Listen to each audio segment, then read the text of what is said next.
حضرت خالد بن ولد اسلام کے عظیم سپہ سالار اور سیف اللہ یعنی او اللہ کی تلوار کے لقب سے مشہور ہوئے، لیکن اسلام لانے سے پہلے ان کی زندگی کا ایک مختلف باب تھا جو نہایت قابل غور اور سبق آموز ہے۔ حضرت خالد کا تعلق قریش کے مشہور اور بااثر قبیلے بنو مخزوم سے تھا۔ یہ قبیلہ مکہ میں جنگ و جدال، بہادری اور شجاعت میں سب سے آگے سمجھا جاتا تھا۔ ان کے والد ولید بن مغیرہ قریش کے بڑے سرداروں میں شمار ہوتے تھے اور مکہ کے مالدار ترین افراد میں سے تھے۔ خالد بچپن ہی سے قریشی سرداری کے ماحول میں پروان چڑھے۔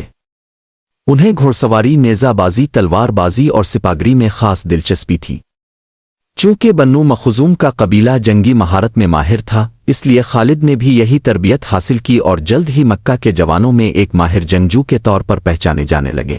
اسلام لانے سے قبل حضرت خالد نے کئی بار مسلمانوں کے خلاف جنگوں میں حصہ لیا۔ غزوہ احد میں انہوں نے اپنی جنگی حکمت عملی سے مسلمانوں کو سخت نقصان پہنچایا۔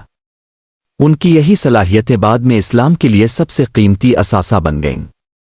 وہ ایک دلیر سپاہی اور زبردست سوار تھے۔ دان جنگ میں ان کی حکمت عملی اور سرعت فیصلہ حیران کن تھی۔ خالد نہ صرف سپاہی تھے بلکہ ایک قدرتی لیڈر تھے۔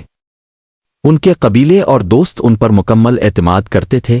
قریش میں ان کی بات مانی جاتی تھی۔ ان کا خاندان مکہ کے رؤسا میں شامل تھا، اس لیے ان کا ایک خاص رتبہ تھا۔ فتح مکہ سے قبل حضرت خالد نے محسوس کیا کہ اسلام حق پر ہے اور محمد صلی اللہ علیہ وآلہ وسلم واقعی سچے نبی ہیں۔ انہیں اس بات کا بھی احساس ہوا کہ انہوں نے اب تک اسلام کی مخالفت کر کے وقت ضائع کیا۔